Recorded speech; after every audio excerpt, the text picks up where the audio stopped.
Pero los 11 discípulos se fueron a Galilea, al monte donde Jesús les había ordenado. Y cuando le vieron, le adoraron, pero algunos dudaban. Estamos en el contexto de la resurrección. Cristo ya resucitó, se le aparece a sus discípulos y está a punto de darles la ordenanza más grande del cristianismo. Se le conoce como la Gran Comisión. Y dice el verso 18. Y Jesús se acercó y les habló diciendo: Toda potestad me es dada en el cielo y en la tierra. Por tanto, id y haced discípulos a todas las naciones, bautizándolos en el nombre del Padre y del Hijo y del Espíritu Santo, y enseñándoles a que guarden todas las cosas que os he mandado. He aquí yo estoy con vosotros todos los días hasta el fin del mundo. Amén. Noten que la Gran Comisión en este pasaje manifiesta un proceso muy simple de seguir. ¿Cuál es el proceso de la Gran Comisión? Primero quiero que noten que en el verso 19, la Gran Comisión inicia con la disposición de hacer lo que Cristo ordenó. Por eso el texto, ¿cómo dice? Por tanto, id. Tenemos que tener esa disposición. ¿Usted llegó a la fe en Jesucristo porque alguien se le acercó o no? ¿Porque alguien lo invitó a la iglesia? ¿Porque alguien le predicó? Existía esa disposición. La segunda parte de este proceso en el verso 19 es: id y haced discípulos a todas las naciones. Y una vez que son hechos discípulos, ¿qué se hace con ellos? Dice el verso: bautizándolos en el nombre del Padre y del Hijo y del Espíritu Santo. Enseñándoles, es la última parte, a que guarden todas las cosas que os he mandado, y he aquí yo estoy con vosotros todos los días hasta el fin del mundo. Bueno, hablemos entonces de aspectos básicos del bautismo, pero antes me gustaría preguntarles, ¿qué es el bautismo? ¿Quién me puede responder? ¿Qué es el bautismo? ¿O cuál es la idea que usted tiene del bautismo? ¿Qué es? ¿Alguien por allá? Una declaración pública de nuestra fe. Eso, una declaración pública de nuestra fe. La definición de Hetzai es la mejor definición que encontramos en el Nuevo Testamento. Porque el bautismo es simplemente eso, una declaración pública de nuestra fe. Nosotros vamos a encontrar respuestas que no son bíblicas, como que el bautismo es un sacramento. Y de hecho sería bueno preguntarnos qué es un sacramento, ¿no? Porque si entendemos ese concepto, vamos a entender que no es un concepto correcto. Otros le llaman un medio de gracia. Pero también si nosotros examinamos lo que significa medio de gracia, nos daremos cuenta que el bautismo no lo es. Entonces, otra pregunta importante sería, ¿cuál es el propósito del bautismo? Por acá, hermanos, ¿alguna idea? ¿Cuál es el propósito del bautismo? Para limpiarnos de nuestros pecados. O fíjense, una definición que la hermana da es para limpiarnos de nuestros pecados. Ya veremos ahorita si es para limpiar nuestros pecados o no. Porque pregunto, si fuera para limpiar nuestros pecados, si alguien no se bautiza y muere creyendo en Cristo nada más, ¿se iría a la condenación? Pues si fuera para limpiar los pecados, pues sí. Pero fíjense hermanita que no. El bautismo no es para limpiar los pecados. Acuérdense del primer rudimento que hemos visto. ¿Cómo se llama? Las obras muertas. Ninguna obra, rito, sacramento nos puede limpiar. Lo que nos limpia es Jesucristo, su sacrificio. Bueno, entonces ahorita vamos a ir despojándonos de estas ideas que se han plasmado en nuestra mente de manera inconsciente. Bueno, en primer lugar vamos a hablar del significado de la palabra bautismo, ¿sale? El significado de la palabra bautismo. Si alguien quiere el documento, me lo puede pedir a mí, o yo creo que sin problema también a Gloria, ¿verdad? El significado, noten, proviene del vocablo griego bapto, ¿lo ven ahí? Que se traduce como inmersión. ¿Saben lo que es inmersión, hermanos? sumergir, esa es la idea, o es lo que significa la palabra bapto. Sin embargo, es importante destacar que el bautismo cristiano, perdón, me pasé, ¿verdad? Y en algunos contextos también la palabra significa lavamiento. No siempre significa sumergir. A veces la palabra bapto se utilizaba como un sinónimo de lavamiento. Por eso en algunas traducciones, el tercer rudimento, que es la doctrina de bautismos, aparece como la doctrina de los lavamientos. No sé si lo han notado. Bueno, sin embargo, es importante destacar que el bautismo cristiano implica ambas cosas. Por una parte, representa, esa palabra es importante, representa nuestra fe en la muerte y resurrección de Cristo. Sí, cuando se practica la inmersión, se está representando que hemos creído en la muerte y resurrección de Cristo. Y que nosotros también hemos muerto con Cristo y hemos resucitado con Él. Vean conmigo Romanos 6, por favor, del 1 al 4.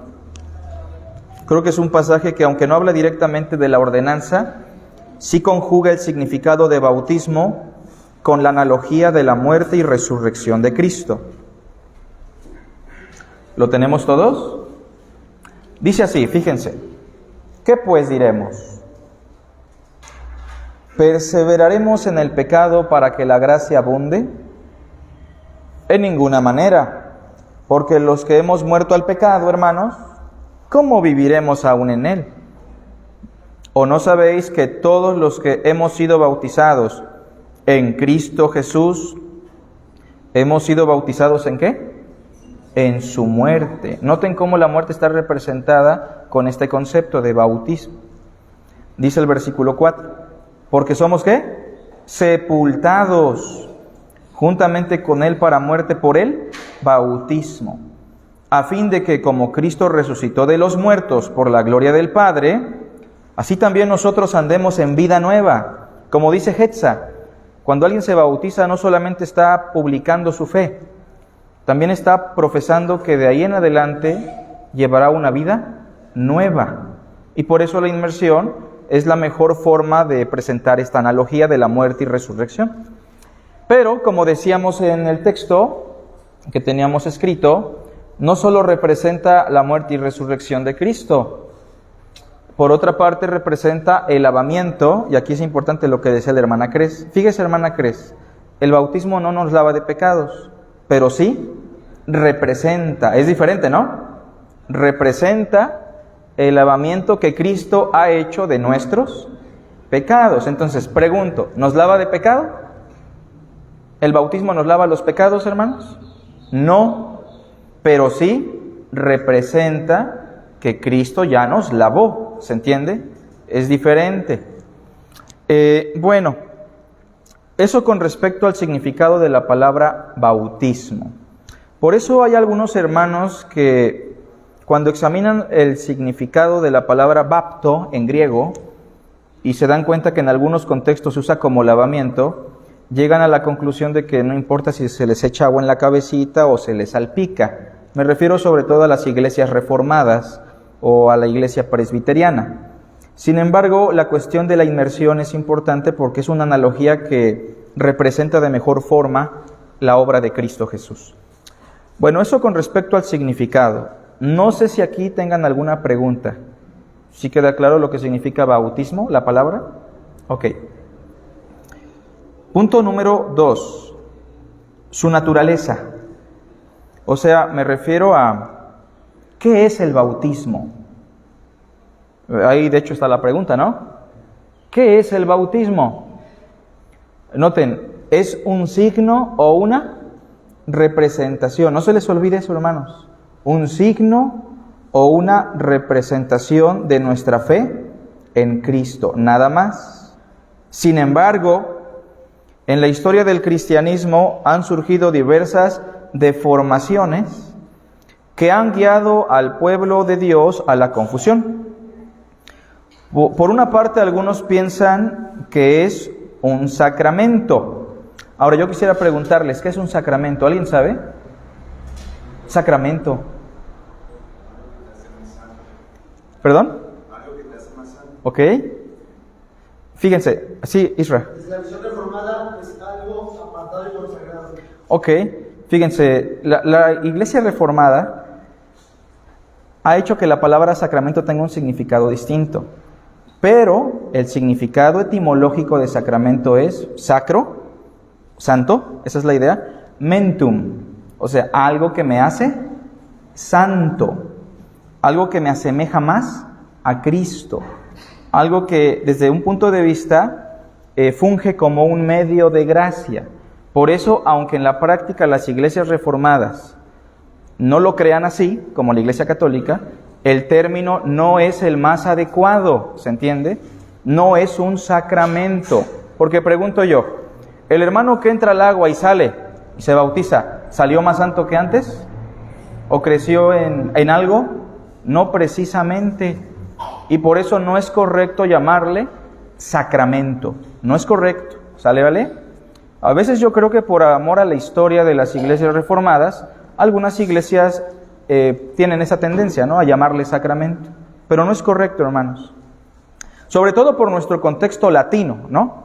Que venimos de un contexto católico romano, en donde estamos muy acostumbrados a hablar de sacramentos. Y los sacramentos en la visión católica romana, ¿sí se ven como medios para ser salvos o no? Pues sí. Entonces, es importante simplemente considerarlo. Entonces, no es sacramento, pero porque la palabra sacramento precisamente contradice diametralmente el mensaje del Evangelio. ¿Cuál es el mensaje del Evangelio? Que por gracia somos salvos y no por obras. Por eso no le podemos llamar sacramento.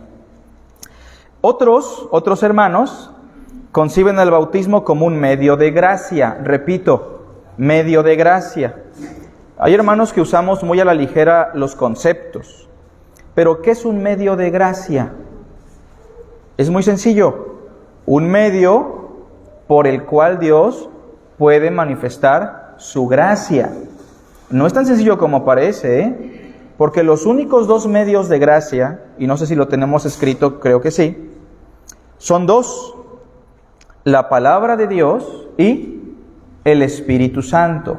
Solamente por estos dos medios podemos crecer en la gracia de Dios. Estos dos medios sí pueden operar en el matrimonio, pueden operar en la iglesia, pero los únicos dos medios de gracia son esos dos: la palabra de Dios y el Espíritu Santo. ¿Cómo llega la fe a nosotros, hermanos? Por el oír, y el oír la palabra de Dios. ¿Cómo crecemos en el conocimiento? Por la palabra de Dios. ¿Cómo nos convencemos de pecado?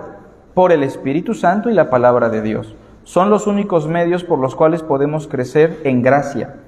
Sin embargo, hay iglesias que les llaman así, medio de gracia. Pero en este caso también es imposible aceptarlo, pues la gracia de Dios solo se nos confiere por oír la palabra. Por favor, alguien en voz alta, Romanos 10:17.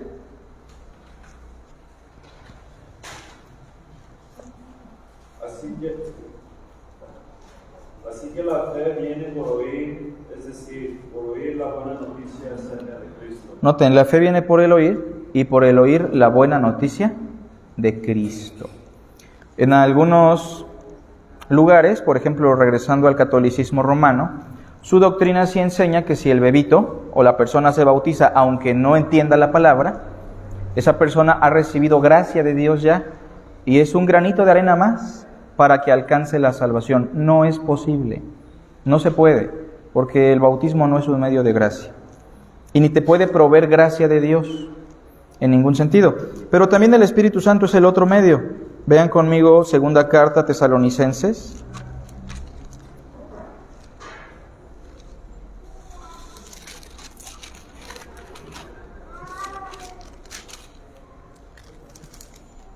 Capítulo 2, verso 3. Tal vez alguna hermana nos quiera apoyar en voz alta. Segunda Tesalonicenses 2, 3. Nosotros, en cambio, siempre debemos dar gracias a Dios por ustedes, hermanos amados por el Señor, porque desde el principio Dios los escogió para ser salvos mediante la obra santificadora del Espíritu y la fe que tienen en la verdad. Noten la última parte. ¿Mediante qué? La santificación por el Espíritu. ¿Y la fe? En la verdad. Ahí está el Espíritu y ¿qué más? Y la palabra de la verdad, ¿se entiende? Entonces, no es correcto llamarles medio de gracia. Entonces, hermanos, según el punto 2, ¿qué es el bautismo, hemos dicho? Signo o representación, nada más, ¿sale? De hecho, el bautismo solamente tiene que caer en esa categoría. No sé si alguna vez han escuchado a Pablo decir, pues no me envió Cristo a bautizar, sino a predicar. ¿Por qué dice eso Pablo, hermanos? Pregunta, ¿Cristo sí le mandó a bautizar o no? Pero ¿por qué él dijo, no me envió Cristo a bautizar, sino a predicar el Evangelio? ¿Alguna idea? Es lo que está haciendo es usar una figura de exageración llamada hipérbole, en donde él está colocando la importancia o la diferencia que existe en valor entre el bautismo y oír el Evangelio. O sea, si nos mandó a bautizar, porque leímos al principio bautizándolos. Pero por encima de eso, lo que más nos debe interesar es compartirles y que la gente entienda y crea el Evangelio, porque eso es lo que salva. Entonces, con respecto a su naturaleza, dejamos en claro que el bautismo solo es un signo o una representación. Darle valor para nuestra salvación, repito, contradice por completo los principios del Evangelio, como el arrepentimiento de obras muertas. Haríamos del bautismo entonces una obra muerta si nosotros pensamos que nos puede limpiar o nos puede salvar. Y eso contradice por completo el Evangelio y le quita el lugar a Cristo, el único que nos puede salvar y nos puede limpiar. ¿Sale? Entonces, si no es tan importante, ¿para qué nos bautizamos, no? Bueno, sí nos debemos de bautizar porque es una ordenanza. Y es como la Cena del Señor. ¿Por qué participamos de la Cena del Señor cada mes? Para recordar lo que el Señor hizo, ¿no? Es un signo también, es una ordenanza que el Señor dejó para estar recordando constantemente el valor de su muerte y nada más. Bueno, vamos con el punto 3, el propósito. Y aquí vamos con lo que explicaba Hetza, ¿no? El propósito del bautismo, fíjense. El propósito es dar un testimonio público de nuestra fe en Cristo y que la iglesia local nos reconozca como verdaderos hijos de Dios. A ver, vamos a pensar en Saulo de Tarso. ¿Quién lo recuerda? Saulo de Tarso, antes de convertirse, ¿qué hacía? Perseguía a la iglesia de Dios. ¿Y qué pasó en Hechos capítulo 9, hermanos? ¿Se convirtió o no? Sí, se convirtió. ¿Y la iglesia lo recibió? ¿Cómo ven? ¿La iglesia lo aceptó? ¿O le tenían desconfianza? Le tenían desconfianza. ¿Y era verdadero hijo de Dios, sí o no? Bueno, usando ese mismo principio, pensemos que alguien de aquí que andaba muy mal su vida pasada, perseguía a cristianos, ¿no? Se convierte al Señor, porque el hermano tal fue, lo visitó, le predicó y se convirtió. Y vemos que empieza a asistir a la iglesia, que asiste a las cuestiones del Señor, pero no se bautiza. ¿En qué momento es que la iglesia lo reconoce como hijo de Dios? Ya es hijo de Dios, pero ¿en qué momento la iglesia lo reconoce como hijo de Dios? En el momento en el que se bautiza y públicamente le confiesa a la iglesia ¿qué? Su fe en Cristo. Por eso el bautismo en su propósito tiene como fin dar un testimonio público de nuestra fe en Cristo y que la iglesia local nos reconozca como verdaderos hijos de Dios. De hecho, ese es el único requisito para ser miembros de una iglesia: ser bautizados y dar testimonio público de nuestra fe. Si damos cursos antes del ingreso a la membresía, no es como requisito, sino para informar a los hermanos sobre la doctrina bíblica que se cree en la iglesia. Pero quiero que vean conmigo algunos pasajes, ¿sale, vale? Hechos 2:41.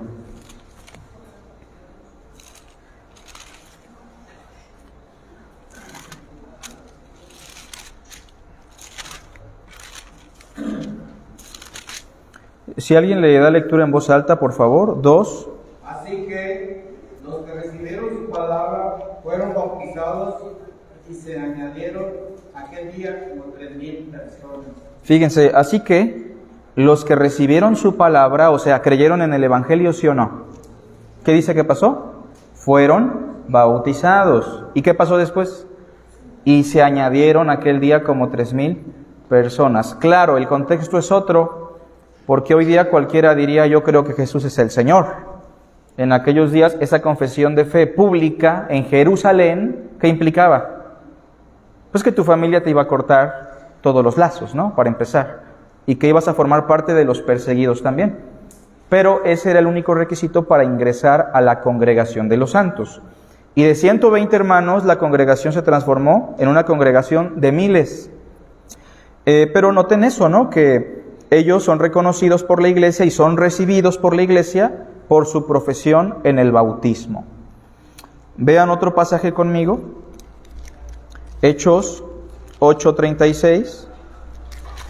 Ya hablaremos un poquito más de Felipe, un hermano ferviente en el evangelismo.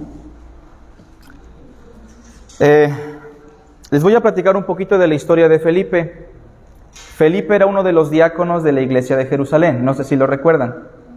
Matan a uno de sus hermanos, que era diácono también, llamado Esteban, ¿sí lo recuerdan? Y a razón de la muerte de Esteban se produce una gran persecución en Jerusalén, los empiezan a matar, los empiezan a perseguir.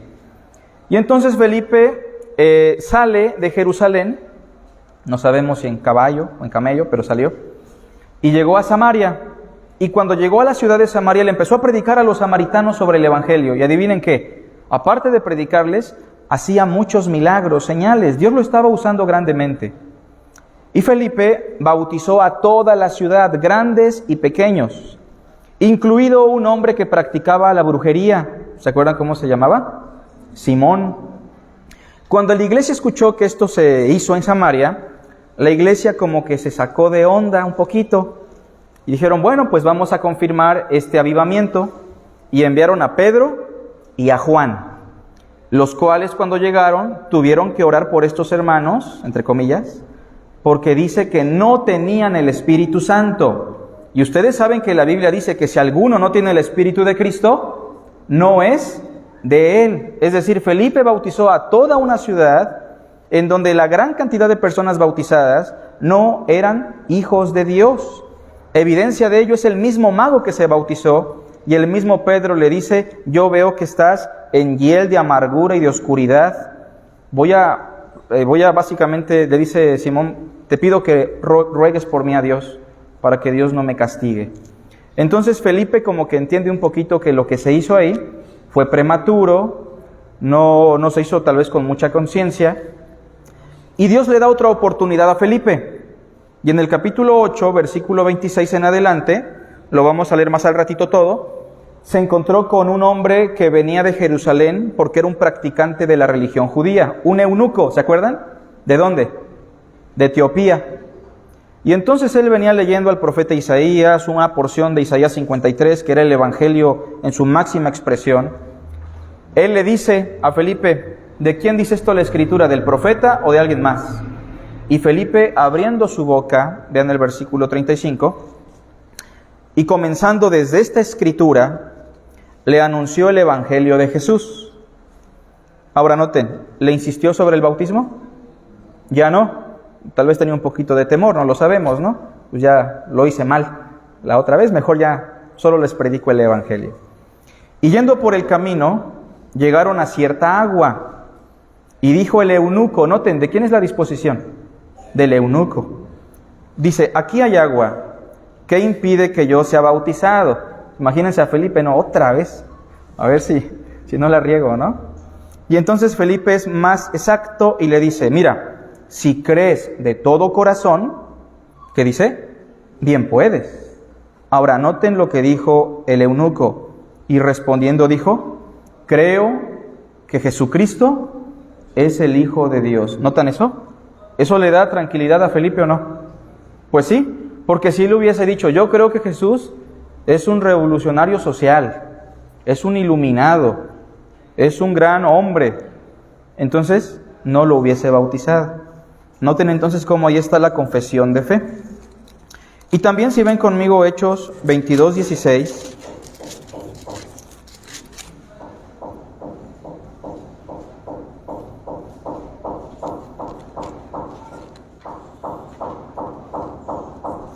¿lo tenemos? 22:16. Saulo se convierte al cristianismo. Saulo es auxiliado por un hermano llamado Ananías. Y entonces ya después de que Ananías lo ayudó, lo tuvo en su casa, le dice en el versículo 16, ahora pues, ¿qué le dice? ¿Por qué te detienes? Pongan atención, dice, levántate y ¿qué más? Y bautízate. Y noten lo que dice, y lava tus pecados, ¿cómo? ¿Cómo lavamos nuestros pecados? ¿Bautizándonos? Vean el texto. Invocando su nombre. No es el bautismo lo que lava nuestros pecados, es invocar a Cristo en nuestro corazón. Ustedes saben el texto, ¿no? Que dice que si confesares con tu boca que Jesús es el Señor y creyeres en tu corazón que Dios le levantó de los muertos, serás salvo. Nada tiene que ver con la oración repetidora que nos piden hacer los evangelistas americanos. Nada tiene que ver con eso. Pero esa confesión de fe, esa invocación del corazón, es lo que nos hace salvos y nos lava de pecados. Pero precisamente la hacemos también en el bautismo como un testimonio público de lo que hemos creído. Es decir, el hermanito que se va a bautizar está ahí en la alberquita, vamos a pensar que es en la alberca, y nada más lo metemos al agua y ya. ¿Qué necesitamos? Escuchar lo que él cree. Y si él dice, yo creo que Jesús fue un luchador social que luchó por los más pobres, ¿no? Como lo dice nuestro presidente, ¿lo bautizamos o no? Pues no, ¿cómo lo vamos a bautizar? Mire, hermano, yo creo que usted tiene que escuchar el evangelio otra vez. Y si él dice, yo creo que fue un iluminado como Buda, como Mahoma, un gran hombre, ¿lo podemos bautizar? Pues tampoco. Entonces es necesario que escuchemos de su boca, la congregación, que él diga, Jesús es, tal vez lo diga en términos sencillos, ¿no? Yo creo que Jesús es mi Salvador, el Dios que se hizo carne, que murió por mis pecados, que resucitó. ¿Lo podemos bautizar? Sí. Tal vez lo dice más académico. Yo creo que Jesús es el Mesías, el único igual a Dios. ¿Lo podemos bautizar? No importa la cantidad de conocimiento que tenga, pero es necesario que él crea quien Jesús es. ¿Sale? Es una invocación de fe pública. Leemos ahí en pantalla lo que teníamos escrito después de los versos. En este caso, el bautismo no tiene como propósito salvar al pecador o lavarlo de sus pecados. ¿Queda claro eso? Puesto que eso solo lo puede hacer Cristo. Entonces, ¿por qué nos bautizamos, hermanos? Nos bautizamos para testificar públicamente de lo que Cristo ya hizo en nosotros, nada más. Pregunto, ¿es importante bautizarse o no? Sí, para que los hermanos nos puedan abrazar como hijos de Dios, nos puedan aceptar como hijos de Dios. ¿Pero es importante bautizarse para ser salvo? Pues no. Si usted se bautiza pensando que va a ser salvo, no va a ser salvo por eso. En todo caso, si el bautismo lo limpia de algo, ¿de qué lo limpia? Pues de la mugre, ¿no? En todo caso, si no se bañó y nada más, pero no lo puede limpiar de sus pecados. Vamos con el punto número 4. Aquí hay preguntas, hermanos. Esta selección es muy sencilla, pero ¿no hay preguntas por acá? ¿No? Ok. El candidato a bautizar. ¿Quién se puede bautizar? Sencillo, ¿no? ¿Quién, hermanos? ¿Cómo ven? ¿Bautizamos a los chiquitos para que se le borren sus cuernitos? ¿No? ¿O porque hace falta pachanga y hay que buscar algún pretexto? Tampoco. ¿Quién es candidato a bautizarse? A veces los hermanos me preguntan, ¿a qué edad podemos bautizar a mi muchacho, a mi muchacha, a mi hijo, a mi hija? ¿Alguien quisiera opinar? Pero, por ejemplo, ¿Aitanita ya tiene su conciencia desarrollada? ¿Cómo ven? Cuando entienden quién es Cristo, ¿no? ¿Es suficiente que lo entiendan nada más? Cuando deciden, ¿es suficiente la voluntad? Bueno, todo eso es importante, ¿no? Pero hay algo más. O sea, más allá de entender. Es consciente de sus pecados. Más allá de ser consciente también. Fíjense, la clave es lo que le dijo Felipe al etíope. Si crees de todo corazón, bien puedes, ¿no? Porque tal vez tiene la disposición, tal vez tiene conciencia de que es pecador, ¿no?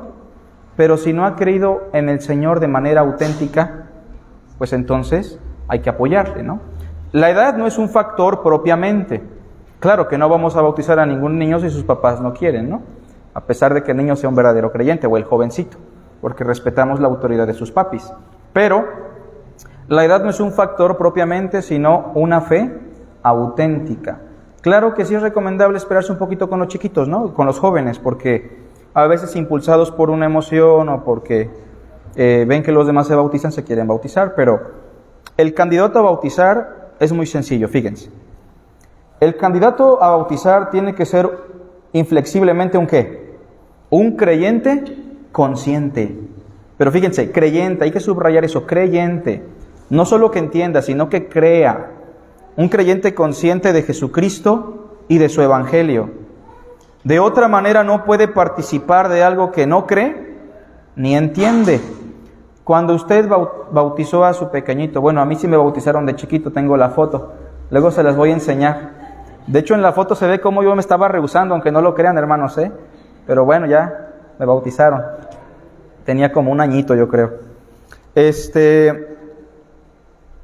Una pregunta clave que tenemos ahí. ¿A qué edad se puede bautizar a alguien? Bueno, la edad no es un factor, ya dijimos. Lo que sí es un factor es una fe consciente en Cristo y su obra. Vamos a suponer que un niño de 12, 11 años dice: yo creo que Jesús es mi Salvador, el único camino a Dios, el Dios que se hizo carne, yo creo que Jesús es el Hijo de Dios, y creo que las obras no me salvan excepto la obra de Cristo. ¿En teoría se puede bautizar? Pues sí. Repito, eso ya va a depender también de sus papás, ¿no? No podemos nosotros, como en Cardel, que andaba un pastor correteando a los chiquillos, ¿no? Para bautizarlos. Y sus papás andaban diciéndole que no. Entonces eso no es tampoco correcto, pero es la fe propiamente lo que nos califica como candidatos. Quiero que vean conmigo Hechos 8, y ahorita vamos a platicar de algunas iglesias reformadas que bautizan a los pequeñitos y diremos por qué. Hechos 8. Vamos a leer toda esta breve historia. Y yo quiero que vean el proceso de que llevó a este hombre al bautismo. Para que si usted tiene un nietecito, nietecita, hijo o hija, no sé, alguien bajo su cargo, usted le puede ayudar. Dice: un ángel del Señor habló a Felipe. No sabemos si este ángel era un ángel espiritual o era un ser humano, porque la palabra ángel significa mensajero, nada más. Un ángel del Señor habló a Felipe diciendo: levántate y ve hacia el sur, por el camino que desciende de Jerusalén a Gaza, el cual es desierto. Entonces él se levantó y fue. Y sucedió que un etíope eunuco, funcionario de Candace, reina de los etíopes, o sea, este era un esclavo, pero un esclavo que estaba dedicado al servicio de la reina de Etiopía. Aparte, el texto dice que estaba sobre todos sus tesoros, era un tesorero, y había venido a Jerusalén para adorar, o sea que practicaba el judaísmo, era un hombre religioso. Volvía sentado en su carro, no se imagina usted un carro con motor, sino un carruaje, ¿verdad? Y leyendo al profeta Isaías. Y el Espíritu le dijo a Felipe: acércate y júntate a ese carro. ¿Nunca le ha pasado eso a usted? Que está en el trabajo, en la escuela, y ahí está su amigo, su amiga, su compañero, y Dios le dice: háblale, compártele. Y a veces nos rehusamos, ¿no? Es que ¿qué va a pensar de mí? Pero es lo mismo que le dijo Dios a Felipe, ¿no? Acércate a ese carro. Y acudiendo Felipe le oyó que leía al profeta Isaías. ¿Se lo puso Dios de pechito o no? Fácil. Y dijo: ¿pero entiendes lo que lees? Fíjense cómo Felipe es muy cauteloso, ¿no? Y dijo: ¿y cómo podré si alguno no me enseñare? Y rogó a Felipe que subiese y se sentase con él. ¿Evangelizar implica tiempo? Y fíjense, no solamente es hablar de consejería. Yo hablaba con unos hermanos, es que evangelizar no es darle consejos sobre el matrimonio o sobre la familia. Evangelizar es sentarse con la persona, ponerlo en contacto ¿con qué? Con las Escrituras. Eso va a ser más efectivo, hermanos. No digo que no sirvan los consejos cristianos, pero hay que ponerlos en contacto con las Escrituras. El pasaje de la Escritura que leía era este: como oveja a la muerte fue llevado, y como cordero mudo delante del que lo trasquila, así no abrió su boca. En su humillación no se le hizo justicia, mas su generación, ¿quién la contará? porque fue quitada de la tierra su vida. ¿De quién habla este pasaje? Del Mesías, ¿no? Que habría de sufrir, profetizado unos 750 años antes de que leyeran esta porción. Respondiendo el eunuco dijo a Felipe: te ruego que me digas de quién dice el profeta esto. ¿Lo dice de sí mismo o de algún otro? Entonces Felipe, abriendo su boca, noten esa expresión. No estamos en desacuerdo con los mensajes de WhatsApp que llevan versículos. No estamos en contra de publicaciones que ayudan a los demás o devocionales. Pero evangelizar, ¿qué implica, hermanos? Tener contacto con la persona. ¿Usar qué? Nuestra boca, nuestros labios. Dedicar nuestro tiempo y nuestro cuerpo para evangelizar. Y abriendo su boca y comenzando desde sus experiencias personales, ¿dice eso? Fíjate que yo estuve bien enfermo, o me dio un cáncer, o resucité, ¿no? Hay muchos testimonios. Pero fíjense que eso no sirve para salvar a nadie. ¿Sirve para hacerlos llorar? Tal vez. ¿Para emocionarlos? Tal vez. Y digo, se lo puede platicar, pero después, ¿no? Si la persona tiene disposición a escuchar a Dios, ¿qué debemos hacer? Comenzar ¿desde dónde? Desde la Escritura, ahí dice el texto. Y comenzando desde esta Escritura, o sea que le explicó a detalle el pasaje, le anunció las buenas noticias ¿de quién? De Jesús. Ahora, cuando predicaban el Evangelio en aquella época, no predicaban solamente hasta la resurrección, predicaban incluso la gran comisión, que Cristo ordenó que los que creyesen se bautizaran. ¿Y cómo lo sabemos? Porque el eunuco llevaba esa información después de escuchar a Felipe. Y en el verso 36 dice: y yendo por el camino, llegaron a cierta agua. Se necesitaba cierta cantidad, ¿o no?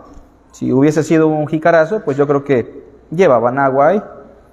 Y llegaron a cierta agua y dijo el eunuco: aquí hay agua, ¿qué impide que yo sea bautizado? Felipe dijo: si crees de todo corazón, bien puedes. Solo eso. No le dijo: bueno, pues yo creo que los líderes de la iglesia vamos a vigilarte un año a ver cómo te comportas, y si pasas ese filtro, tal vez te bautizamos. No, si crees de todo corazón, bien puedes. Y dice el texto: creo que Jesucristo es el Hijo de Dios. 38. Y mandó parar el carro, ¿y qué dice? Y descendieron ambos al agua. ¿Se metieron al agua? Felipe y el eunuco, y le bautizó. Cuando subieron del agua, el Espíritu del Señor arrebató a Felipe, y el eunuco no le vio más, y siguió gozoso su camino. Y es muy probable que este hombre haya llevado el Evangelio a el norte de África, ¿no? A Etiopía.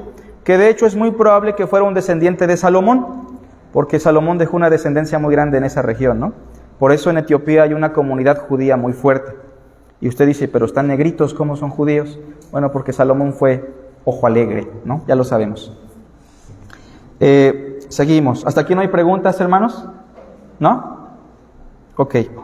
Vamos con otro aspecto y terminamos. Este aspecto es importante. Dentro de 8 días vamos a hablar de otras cosas. La fórmula bautismal. La fórmula bautismal. ¿Sí saben a qué me refiero con la fórmula bautismal? Bueno, ahí están las preguntas. ¿En el nombre del Padre y del Hijo y del Espíritu Santo? ¿O en el nombre de Jesús? A ver, alguien dígame, ¿cuál de las dos es la fórmula correcta? ¿En el nombre de Jesús? Ah, como dijo Jesús. ¿Por acá, hermanos? ¿Cómo ven? ¿La primera? ¿Por allá, hermanos? ¿En el nombre del Padre y del Hijo y del Espíritu Santo o en el nombre de Jesús? Ok. Fíjense, este es un debate muy interesante y es importante que lo aclaremos hoy, porque hay unas denominaciones pentecostales, hay una que es muy famosa, se llama Pentecostales Unidos, que creen que Dios es uno, como nosotros, pero no creen que hay un solo Dios en 3 personas que se pueden distinguir. Ahora, cuando hablamos de Dios, nuestro hermano Israel nos enseñaba hace una semana, ¿se acuerdan de la Trinidad?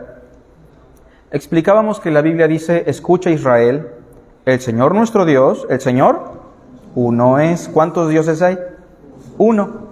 Sin embargo, ese único Dios vivo y verdadero existe en tres personas que se pueden distinguir. No son tres dioses, no son tres seres diferentes, no es un Dios de tres cabezas, es un solo Dios en tres personas distinguibles. Por eso el Génesis ya usa expresiones como, y dijo Dios, hagamos, ¿se acuerdan? Hagamos al hombre. A medida que avanza la revelación, la Biblia nos enseña que ese único Dios se revela en tres personas. Una de esas personas es Dios, el Padre, quien decretó todas las cosas, quien nos eligió. Otra persona de la divinidad es el Hijo, y otra persona es el Espíritu Santo. Son tres personas que se pueden distinguir en un solo Dios. Cristo dijo, yo y el Padre, ¿qué dice? Uno somos. Tal vez la analogía que más nos ayuda a entender un poquito este misterio es el matrimonio, porque se usa el mismo concepto y los dos son uno solo. ¿Se entiende la idea? Bueno, la secta pentecostal Unidos en Cristo enseña que no son tres personas distinguibles, sino que Dios es como el agua y se presenta en tres estados. A veces, vamos a pensarlo así, cuando está en líquido, es el Padre, un estado, ¿no? A veces, cuando está en otro estado, vamos a pensar el sólido, el hielo, es el Hijo. Y cuando está en el gaseoso, el Espíritu. Esta es una analogía muy interesante, pero no es lo que la Biblia enseña. Noten lo que dice el texto de Juan 1:1. En el principio era ¿quién? El Verbo. ¿Y el Verbo era? Con Dios. ¿Cuántas personas hay ahí? Dos. ¿Sí o no? ¿Y el Verbo era? Dios. Entonces, esto es muy claro. Son un solo Dios, pero se pueden distinguir en sus personas. ¿Quién decretó que Israel fuera salvo? ¿Quién lo eligió a Israel? Dios. ¿En qué persona? El Padre. ¿Quién murió por sus pecados? El Hijo. ¿Y quién abrió su corazón y lo transformó? El Espíritu Santo. Bueno, entonces, cuando hablamos de la fórmula bautismal, estos hermanos dicen, es que lo mismo es decir, en el nombre del Padre, y del Hijo y del Espíritu Santo, a decir, en el nombre de Jesús. Pero no es así. Vamos a examinar esto para terminar. Vean, tenemos dos pasajes, ¿no? A ver, los hermanos de aquí, de Víctor para allá, busquen el de Mateo. Y los de Onésimo para acá, busquen el de Hechos. ¿Sale?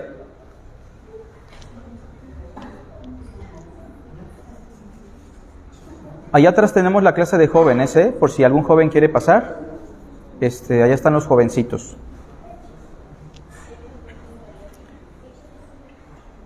¿Acá qué les tocó, hermanos? Mateo. Sale. ¿Y acá qué les tocó? Hechos. Todos juntos los de acá, con voz de mando, con voz de trompeta. ¿Sale? Juntitos y despacito. ¿Están listos? ¿Cómo dice? Id y haced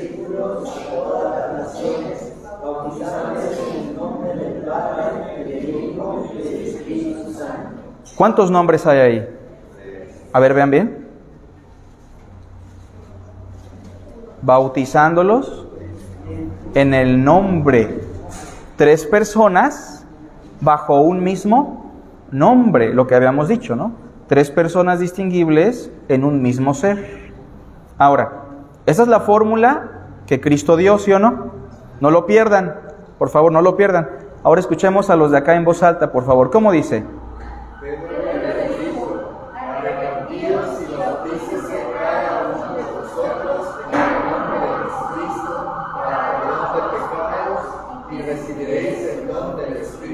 Ahora noten lo que dice Pedro. Pedro le dice a los primeros conversos, y bautícese cada uno de vosotros, ¿cómo?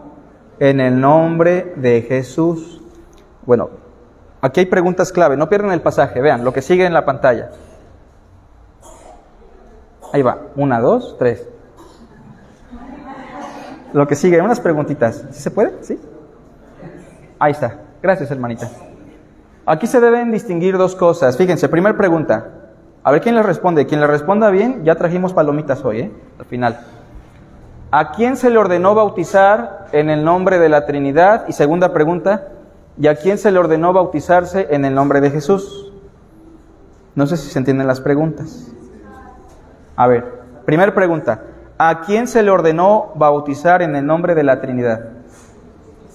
A los que ya eran cristianos, ¿no? A los que ya conocían a Cristo. O sea, yo como pastor, vamos a pensar Carlitos Rojas, el hermano David, tenemos la obligación de bautizar a los nuevos conversos en el nombre del Padre y del Hijo y del Espíritu Santo. O sea, esta fórmula, ¿quién la debe pronunciar? El que bautiza. ¿Se entiende eso? Ok. Y en el texto que leyeron mis hermanos, ¿a quién se le ordenó bautizarse en el nombre de Jesús? A los que se van a bautizar. Ejemplo, vamos a bautizar a un hermano invisible aquí, vamos a pensar, ¿no? Este es el hermano, ¿cómo le ponemos? ¿Cómo? Juanito, ¿no? El hermano Juanito. Yo te bautizo en el nombre del Padre y del Hijo y del Espíritu Santo. ¿Pero él qué hace? Él se bautiza en el nombre de Jesús. O sea, eso significa que él va a pronunciar o a invocar ¿a quién? A Cristo. ¿Se entiende la idea?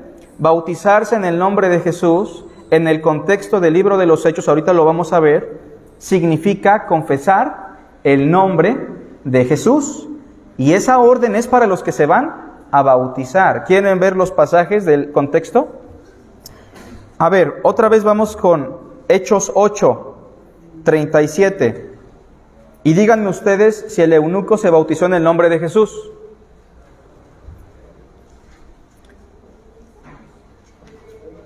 Hechos 8, 37. Vamos a ver si el eunuco se bautizó en el nombre de Jesús. ¿Cómo dice? Todos juntos. Felipe dijo: si crees de todo corazón, bien puedes. Y respondiendo dijo: creo que Jesucristo es el Hijo. ¿Se bautizó en el nombre de Jesús o no? ¿Por qué? Porque lo invocó. Acuérdense, bautizarse en el nombre de Jesús es invocar a Jesús en el acto del bautismo. No es la fórmula bautismal, ¿sale? Simplemente que cuando se dice bautízate en el nombre de Jesús, es la contracción de lo que dice, por ejemplo, Hechos 22, 16. Vean lo que dice Hechos 22, 16. Y ya con este pasaje terminamos. ¿Lo tenemos todos?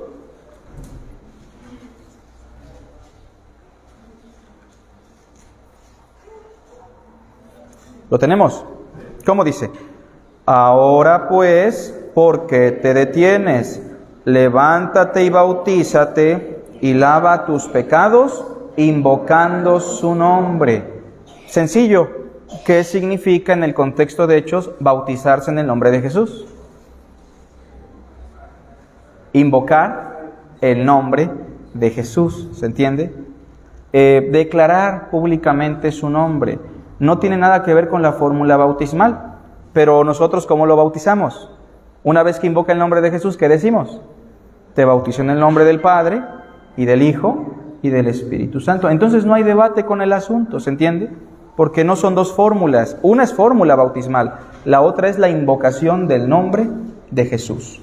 O sea, que si la persona se metió al agua y salió del agua y nunca dijo nada, pregunta, ¿realmente se bautizó? Pues no, si no dijo nada, pues el entrar al agua y salir del agua cualquiera lo hace o no.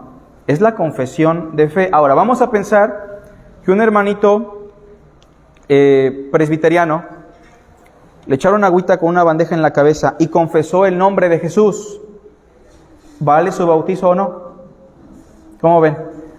Pues sí, hermanos, porque más allá de entrar y salir del agua, ¿qué es lo que vale? La confesión de fe, ¿se entiende? Eso es lo que importa. No estamos diciendo que estuvo bien derramarle agua, no es la mejor forma. Pero lo que vale de nuestro hermano que se bautizó así que fue su confesión de fe, ¿sale? Entonces no es tan grave el asunto como parece, aunque diremos, no hay necesidad de bautizar a un bebito en la iglesia cristiana o en el cristianismo, no hay necesidad, ¿sale? Pero bueno, hasta aquí hay preguntas. ¿Alguien quiere comentar algo? Sí, Israel. Al hacer toda esta diferencia de la fórmula y la confesión, qué no tendríamos entonces el registro de los apóstoles diciendo la fórmula local? Pues no sé, no aparece ningún registro en el Nuevo Testamento. Yo creo que Mateo es tan claro con el asunto que creo que para los escritores no fue necesario dejar un registro en ese sentido, ¿no? Aunque en el libro de los Hechos siempre lo que se enfatiza es en el nombre de Jesús, porque en la teología de Lucas sí es muy importante que se entienda que Jesucristo es el único medio de salvación, ¿no? Es lo que yo podría decir. Entonces, ¿es posible que una persona se bautice no creyendo en la Trinidad? Hay personas que lo hacen, definitivamente. ¿Es correcto? Desde mi punto de vista, no. Bueno, o sea, hay hermanos que se bautizaron aquí y no le entienden, ¿no? Y dices, bueno, no es tan sencillo entender la doctrina cuando eres un recién converso. Pero ya cuando te sembraron la doctrina unitaria, en este caso modalista, y lo crees así firmemente y rechazando tajantemente la revelación de la Trinidad, yo creo que ahí la persona no tiene al Jesús bíblico, ni al Espíritu Santo bíblico. Ahí sí creo que no es correcto, ¿no? Creo que esa persona sí tiene que evaluar su concepción sobre Dios y sobre la fe en Jesucristo. Yo pienso que ahí sí cambia la cosa, hermano. No sé si ayuda un poquito. ¿Alguna otra pregunta, Hetza? Pastor, con relación a la inmersión, Sí. bueno, usted nos comentaba que tiene el significado de que pues morimos o es la muerte y resurrección de Cristo. Sí. Pero pues en la antigüedad también bautizaban y algunas otras sectas. ¿Cómo es que esto llega a significar esta cuestión de la muerte y la resurrección? Si, por ejemplo, Juan cuando bautizaba, la inmersión significaba la muerte y la resurrección de Cristo. Si todavía no llegaba a Jesús, o al menos todavía no era el sacrificio. Claro. Sí, no siempre significó eso. O sea, el significado de muerte y resurrección en el bautismo cristiano se da solamente en la esfera cristiana. Y se explica en el Nuevo Testamento bajo esta esfera cristiana nada más. Y aunque algunas sectas paganas también practicaban la inmersión, tenía otro significado. Al final de cuentas, lo que le da un distintivo al bautismo cristiano es la confesión, por eso es muy importante, ¿no? Pero esta connotación de resucitar en el bautismo, como analogía, solo se da en el cristianismo. Juan el Bautista no tenía esa conciencia, ni los que se bautizaban, ¿no? Juan los bautizaba, los bañaba en el río, vamos a pensar, pero el significado de Juan era una confesión pública de los pecados. De hecho, con Juan no confesaban una fe. Con Juan confesaban públicamente, yo acabo de robar y hacer esto y aquello, estoy arrepentido. Y entonces Juan los bautizaba, ¿no? Era diferente el bautismo. Sí, hermano. ¿Sí? ¿Alguna otra pregunta por acá, hermanos? ¿Comentario? ¿No? Bueno, tenemos unos minutitos para descansar. Aprovecho para comentarles que el café lo hemos dejado para el final del servicio. Yo sé que muchos lo lamentan, pero es que como somos muchos, miren, pasa que no todos tienen la oportunidad de tomar café. Ya somos muchos, ¿verdad? Y entonces hay inconformidad por el café. Y lo segundo es que a veces ya empezamos muy tarde. Entonces, si alguien quiere cafecito, yo les animaría que traigan ¿Alguien trae un termo para mostrarlos? Para que los compren allá en Casa Web. Un termo como ese, mire. Lo llena en su casita. Lo puede estar tomando y cuando empiece el servicio lo deja abajo por respeto al culto, ¿sale? Y ya si al final usted quiere café, pues sin ningún problema, ¿sale? Porque miren, cuando seamos un poquito más, si Dios lo permite, pues se va a complicar más. Y no se trata de tener conflicto por una cuestión secundaria como el café, ¿verdad? Que Dios los bendiga, hermanos. Tenemos unos minutos.